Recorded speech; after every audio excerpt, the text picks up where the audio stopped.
Welcome to Heavy Talk. I'm your girl, Heavie Charnice, aka Heavie, and I am back in another episode of Heavy Talk.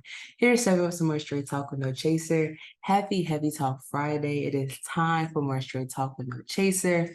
Let's get right into today's episode with your weekly word, your word of the episode, your inspiration of the day of the week. Word for today is instincts. Trust your instincts. Listen to your instincts.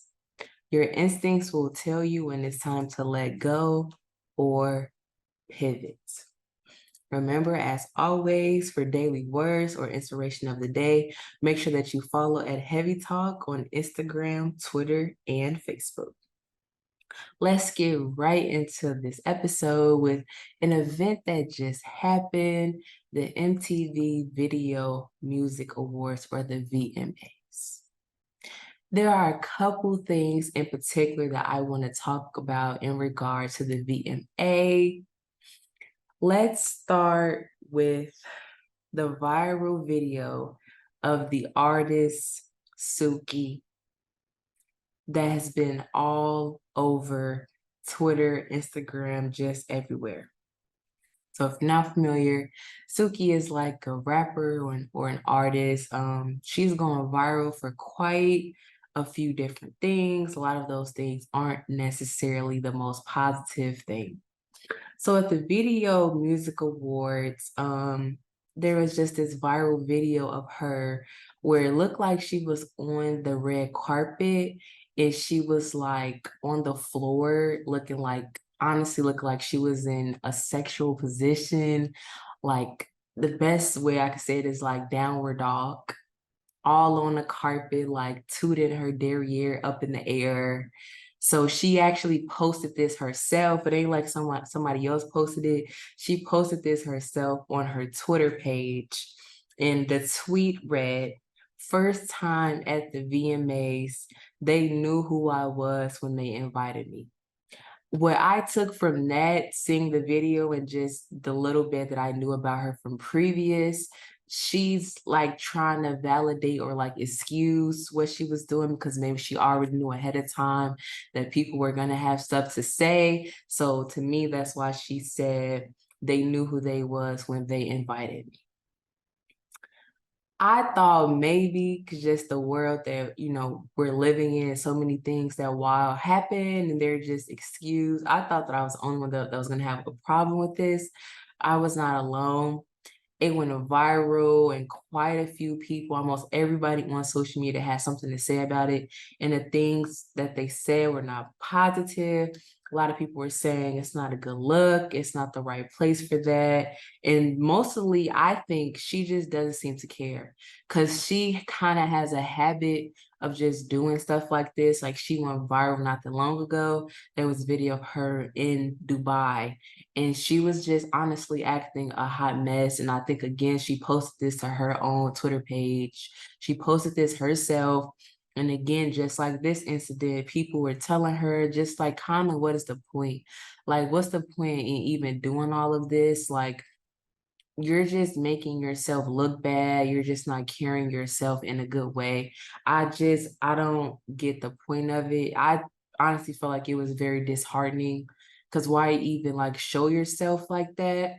And like why this especially is not the place for like the VMAs and award show. You would think that people would carry themselves in the best way or just be like professional. That to me was not being professional at all. Like you're just out here looking a fool, like you're looking a hot mess. Then we had same VMAs, an artist by the name of Tinashe. A viral video of a viral picture of her went around of her VMA outfit. And it was like this sheer outfit. She was practically naked. It was a sheer outfit. And it was like coverings or pasties on her breast. And then it was also on like her private area. Like, again, this is like with the Suki thing. Like, what is going on here? I did an episode not that long ago. I believe it was like one of my first episodes, like 2020, and the episode is called Thirst Traps, where I was talking about how back in the day, people used to post like pictures that show like a little bit of skin, not that much, and we called them thirst traps. What I was saying then, that we're getting to a point where, like, for one, just scrolling on the timeline, you can see like at least 10 people naked just like in one scroll. Male, female, non-binary, you could definitely see somebody unclothed. I was saying it then, I said that at some point here soon, people are going to be naked. And here we are. The lady was practically naked at the VMAs on the red carpet. Like, where is the rest of your clothing? Then we get into Cardi B. I don't even know why I'm that surprised at Cardi B, because like we already knew, I'm sure that we've all heard about her WAP performance with Meg the Stallion that went viral, where they were trying to find like the TV network for even letting that happen or something like that. So all to say that this maybe shouldn't be that surprising, but then again, going with the Suki point, just professionalism, I was shocked. Like, this is what we're doing at these type of events. Like, wow. So there was this video that Cardi posted herself, either Cardi or Offset posted to their social media platforms, where Cardi and Offset were backstage at the VMAs, and they were like doing like a mirror shot where one of them was like holding a phone and they were in front of a mirror, and Cardi was like bent over and Offset was obviously behind her. Another was like a sexual sex looking act, and they were just like recording this. Now, being real, I don't think nobody's problem or my problem is not the fact that, like, okay, we're getting frisky at the VMAs backstage. Like, where you choose to do it, that's a you thing. People is grown. Maybe you just catch the feeling. Okay, whatever the case is, okay, whatever. My problem is, like, you're recording this, putting it on social media for one. Like, why did this need to be posted on social media? And for two, where you're doing this at, like, you're doing this backstage at the VMAs. It's like people just have no coof nowadays. Like, coof is gone out the window. Professionalism is going out the window. Like, what is going on here? What is going on with this? If I was a VMAs, I wouldn't invite any of these people back because y'all clearly don't know how to act. Clearly. More things that are outrageous, keeping with that outrageousness, let's move to politics. I've talked about Mitch McConnell on past episodes, in specific, his different freezing episodes that have occurred where at live events, live press conferences or news conferences, Mitch McConnell has just frozen. Like, he just seemed to not be able to like get his thoughts together, be able to use his motor skills. So he's just freezing up. This has happened on different occasions, believe like maybe months in between. We talked about that. I also talked about how whenever these things happen, the doctors come out and say he's in perfect good health, nothing is wrong with him. And I call BS on that because it's clear as day. We can see that something has to be going on with him medically if he just keeps on freezing. Like, something clearly has to be going on. Today, I want to talk about something that came to mind, also something that I've seen on social media quite a few times. It is the fact that the hypocrisy from the GOP and the Republicans in regards to Mitch McConnell and Joe Biden. What I'm saying is the GOP and Republicans' main attack on Joe Biden, specifically in regards to the upcoming election, is Joe Biden's age. Joe Biden is currently 80 years old. They talk about the fact that he's 80, and then a couple of times that he maybe has tripped literally and like almost fell one time. He did fall. It's in they're saying like if he is to get another term, he will be 84. They've also said that they pretty much said that the man is gonna die. So a vote for Joe Biden is basically voting in Kamala Harris. So they've had all of these different attacks on Joe Biden, really about his age. The thing here is, why is the Republicans and the GOP not talking about Mitch McConnell's age? He clearly is older. He is 81 years old, which is older than Joe Biden. And we have clearly seen on different occasions where something is going on with his health in regards to these freezing incidents that he's having. So if the Republicans are going to talk about age, why aren't they talking about their own? It's clear hypocrisy, clear as day hypocrisy.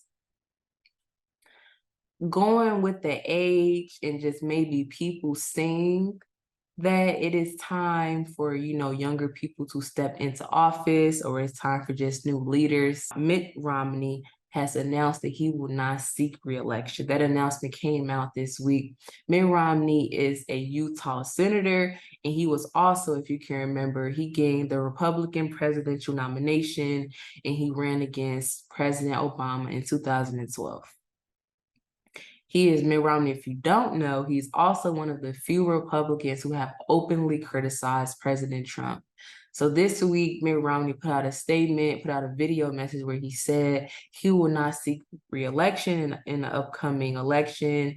And when he was talking about why he did not want to seek re-election, he echoed the sentiment that I was just saying about age and how it's time for maybe new leadership. In his video statement, he said, at the end of another term, I'd be in my mid-80s. He also went on to say, frankly, it's time for a new generation of leaders. They're the ones that need to make the decisions that will shape the world that we are living in. Finally, somebody is saying what needs to be said. More with Mitt Romney. I wonder if all of these things are connected, because when I read this, I said, okay, in addition to him honestly feeling like he may be getting a little bit older and it's time for new leadership, for young leadership, this could also tie in to this, but maybe he's just not saying it. So a new book is coming out by the journalist, I believe it's McKay Coppins and Copens. And in this new book that's coming out, there's an alleged text that Mitt Romney sent to Mitch McConnell. This was right before the famous, well, infamous January 6th insurrection that I'm sure that we've all heard about, when people stormed the Capitol and just made a mockery, lives were lost, all of that. And then some say that that was incited by then President Trump. So in the text that Mitt Romney sent to Mitch McConnell, he kind of said we should be on the lookout for what's to come. There are a lot of not good reports that are coming out, so we should be taking all security measures as possible. I'll read the exact text message. This is what Mitt Romney allegedly sent to Mitch McConnell. In case you have not heard this, I just got a call from Angus King, who said that he has spoken with a senior official at the Pentagon who reports that they are seeing very disturbing social media traffic regarding the protest plan on the 6th. There are calls to burn down your house, Mitch, to smuggle guns into DC, and to storm the Capitol. I hope that sufficient security plans are in place, but I am concerned that the instigator, the president, is the one who commands the reinforcement the DC and Capitol Police might require. Very insightful, very deep. So the timing of this new book that is supposed to come out, which references these Mitt Romney text messages about what he had been hearing about what's to be planned with January 6th, this new book, and then just the new news that came out that Mitt Romney will not be seeking re-election. Just the timing of everything, I don't really believe in coincidences. So the timing makes me think that this all ties in together, that maybe Mitt Romney decided not to seek re-election because these things were coming out, and maybe the GOP pushed him out, or they said that they were not going to back him. Whatever the case may be, I don't really buy coincidence, and I just find it all to be very, very interesting. So go do your research, learn more about that. I read the article. It was from Business Insider. So go check that out. Now let's get into sports. You know, I love me some sports. Heavie Sports Corner. I want to start with an update on the Noah Lyles story. So we previously talked about Noah Lyles and the comments that he made about the NBA referencing themselves as world champs. In recent news, things have happened that have kind of given some validity to what he said. And now people are like, okay, maybe Noah Lyles was not wrong. Like maybe what he said was true. Team USA lost in the FIFA World Cup. Okay. The US failed to medal in its second consecutive World Cup. This is the first time this has happened since 1970. This is right from ESPN. So when Team USA lost and they did medal, as I said, a lot of people were like, okay, Noah was right. We shouldn't have gave him so much. He kind of has a point here. Around this same time, Noah responded to comments that rapper Drake made. Honestly, I found what he said to be kind of funny. So these were the comments that Noah was responding to from Drake. Drake said, in referring to Noah, thought this speech was going to be so hard in the mirror the night before. Now the whole league doesn't rate you. Clearly, Drake is throwing shots at Noah. So Noah said in response, Drake, what are you doing here? Go back home. This is an NBA conversation. I found the last part to be funny. This is an NBA conversation because I feel him quite a lot of times. Does Drake just insert himself in like NBA stuff? Honestly, I think that he wants to be an NBA player so bad. Like if he could have it his way, he would definitely hoop. But the cards just didn't play out that way. Keeping with the Noah comments, and the commentators and just the fans weren't the only people who were saying like, okay, Noah was right. He actually had a point here. Giannis, a player for the Milwaukee Bucks, actually a star of the Bucks, during a recent podcast interview where Giannis spilled some tea about some other stuff. You might want to go check that out. One of the main parts that he talked about was Noah. He actually backed up the comments that Noah made in regards to the NBA calling themselves NBA champions. Now, Giannis said quite a bit about this, but I just want to read a couple parts that I found to be very interesting. He said, I wanted to back him up so bad. He received so much backlash for saying the obvious. But I think some people don't understand it. I think I don't know. Maybe it's like, sorry. How can I say this politely? Maybe it's just an ignorance thing, you know? I don't think in any other sport you are called world champs. So he said a lot, but here he's clearly saying, I don't know why people were so upset about the comments that Noah made. I don't know why the NBA are calling themselves world champions because they're not facing other world teams. They're just competing against NBA teams. My problem with this is Giannis waited until like the Team USA lost, which is when a lot of other people were saying, okay, Noah was right. Then like around that same time, that's when Giannis is like, okay, Noah had a point. Why didn't you speak up for Noah when he was getting so much backlash and so much heat? This would have been the perfect time to speak up. So now it kind of doesn't hold as much weight because now the tables have turned and quite a lot of people are saying it now. You could have had Noah's back then and just said it, but you didn't. But still, in fact, it is true. The NBA really shouldn't be calling themselves world champions because they're not world champions. They're, in fact, NBA champions. Anyone that's mad about it, I'm not just quite that sure why. Now let's get into the NFL. NFL Sundays have returned. I just love this time of the year. It's almost the fall. We got NFL Sundays are back. We got college football, basketball about to be starting up. It's hoodie season. Just like warm drinks at Starbucks, pumpkin chai lattes. It's just how can you not love fall? I want to talk about a couple of things from NFL Sunday. Week 1, the first and the most important thing I want to talk about is the fact that history was made. Okay, do you know what I'm about to say? I'm about to tell you. 14 Black quarterbacks started in week 1. This is an NFL record.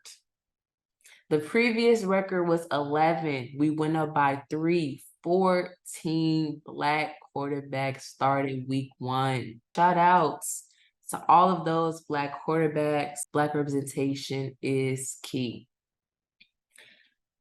Let's talk about some sad news. Aaron Rodgers. Sure, we all have heard about this by now. Aaron Rodgers, QB for the Jets, and his debut game with the Jets, saw the stat that was like 73 seconds or something like that into his debut. Aaron Rodgers suffers a season-ending injury. He tore his Achilles tendon. Oh my God, I was absolutely heartbroken. I had just jumped on the Jets bandwagon because of Aaron Rodgers. Now I just have to jump off. I'm kidding. From seeing the Jets play, I actually like the team, so I'm gonna have to stay on the bandwagon. But this was actually sad and just heartbroken to see. So prayers up to Aaron Rodgers. Hope that you heal and hope to see you on the field next season. Please don't retire before I catch you at another game. Please, please, please. Let's get to Jordan Love. I talked about this on the last episode, so just want to give him a little bit of credit, a little bit of props.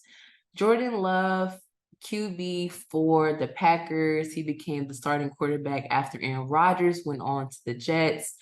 We talked about this on a past episode because Jordan Love made history as the first Black quarterback to start a season with the Green Bay Packers. So, of course, have to give him some love because we just love to see Black people doing great things. So I want to give him some more love because in his first game starting, he beat the Chicago Bears. Now, if you know anything about the NFL, sports, Bears, Packers, you know that we have been longtime rivals. I'm from Chicago, so I already know. I know you're like, hi, from Chicago, and you was a Packers fan. The Bears suck. That's why. And this was evident. Now let's wrap up our Heavie Sports Center corner with a couple of just women doing great things, big things in the sports world.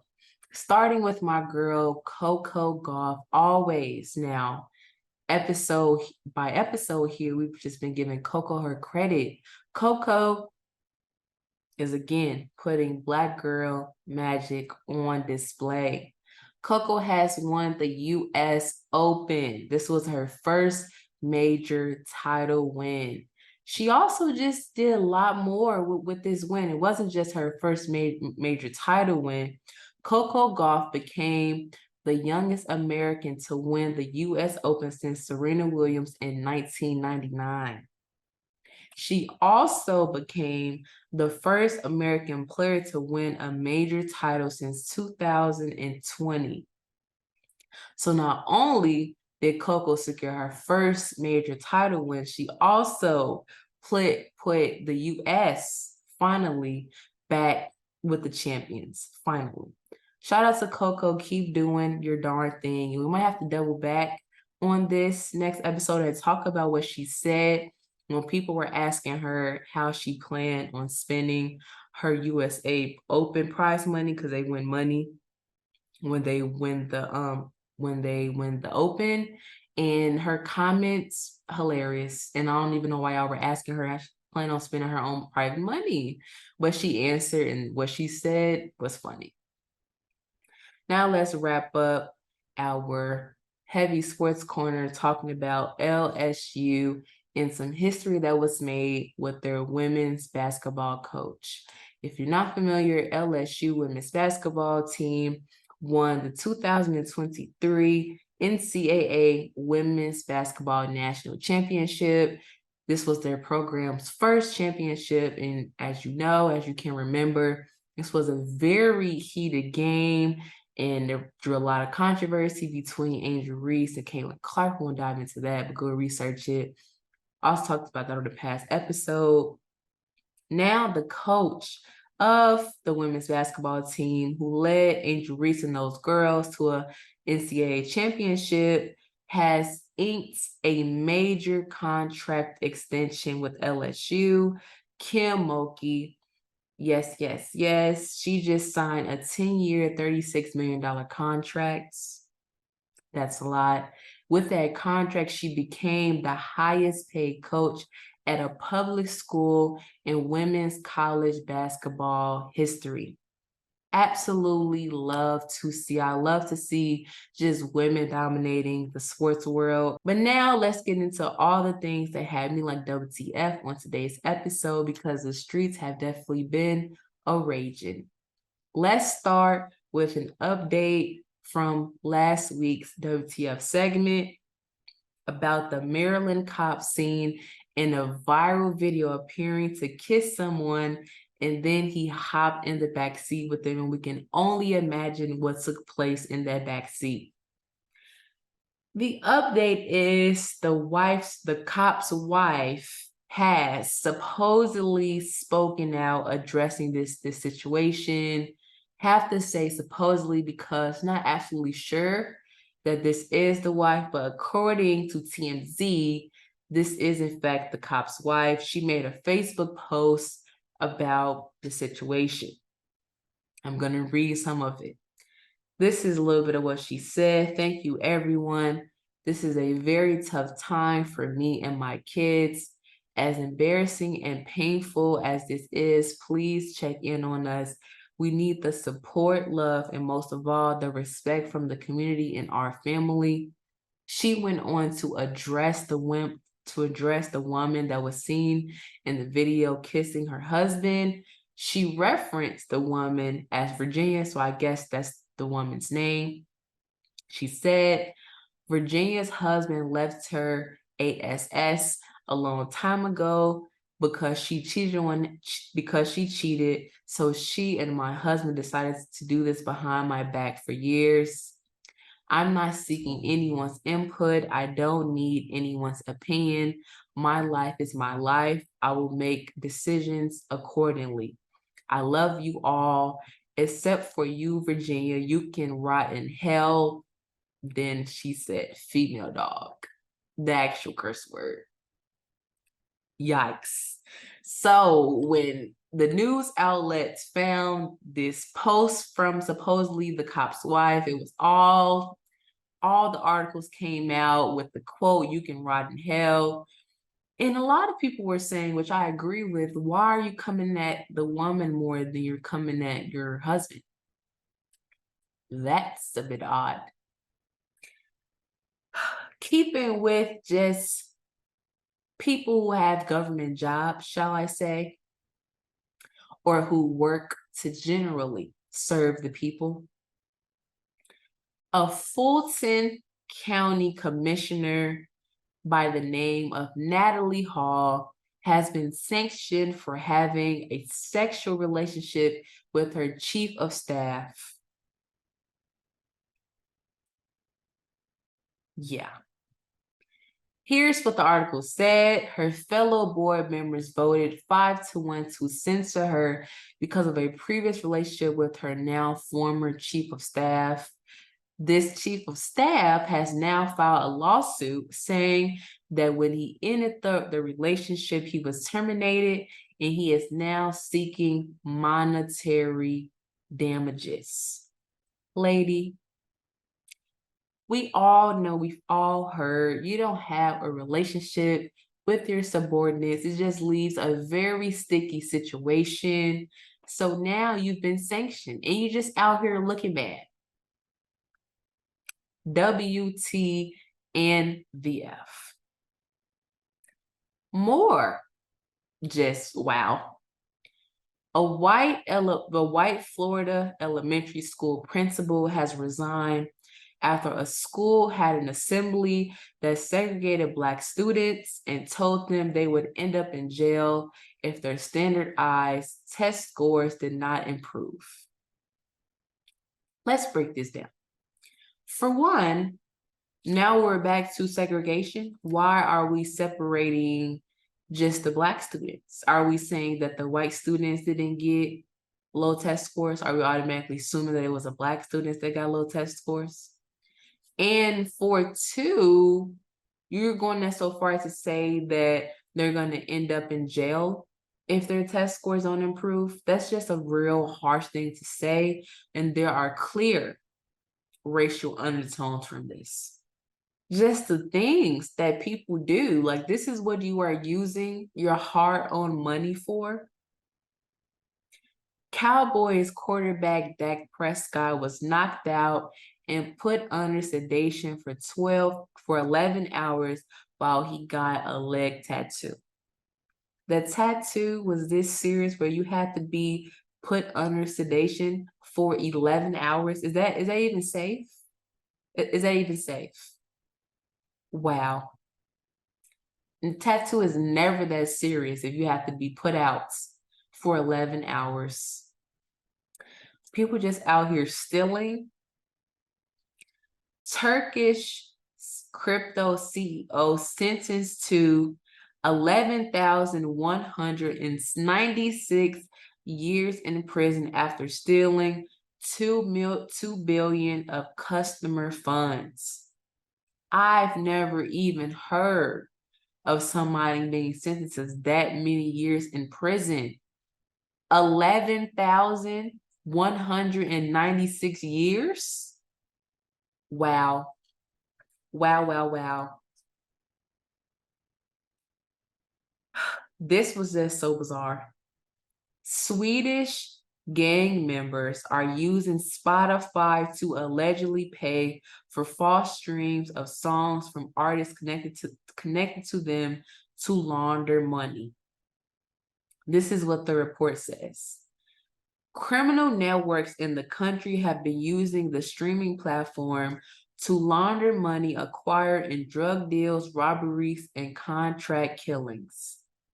The gang members have been able to launder money by converting cash into Bitcoin, which is then used to pay for false Spotify streams of artists connected to the gangs. When the money is paid back to them by Spotify, it has effectively been cleaned. These new criminals are very, very smart. They're thinking of all type of ways to commit criminality.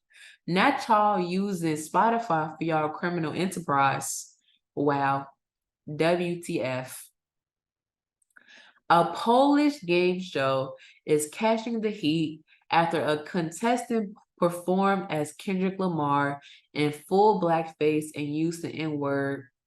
Even if you were improvising, doing a performance, skip those words for one in regards to the N-word. And why are you in full blackface? You couldn't do the performance as Kendrick Lamar without being in blackface. Y'all been stealing too much and McDonald's is sick of it.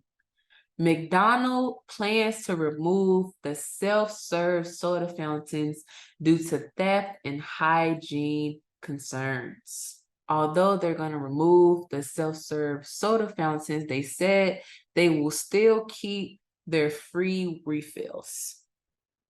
All of this is expected to be phased out by 2032, although in Illinois, some McDonald's have already started to phase it out. See, we can't ever have anything good. Now McDonald's is just taking it away. That wraps up everything that had me like WTF, and that comes to the end of today's episode. Hope that you enjoyed it. Happy Heavy Talk Friday. As our word of the day said, make sure that you are trusting your instincts. Allow yourself to just trust your instincts. Your instincts will tell you when it's time to let go and when it's time to pivot. I'm your girl, Heavie Sports Corner, aka Heavie. This was Heavy Talk, straight talk with no chaser. I will catch you here, same place, same time next week for more straight talk with no chaser. I'm Heavy and I'm out.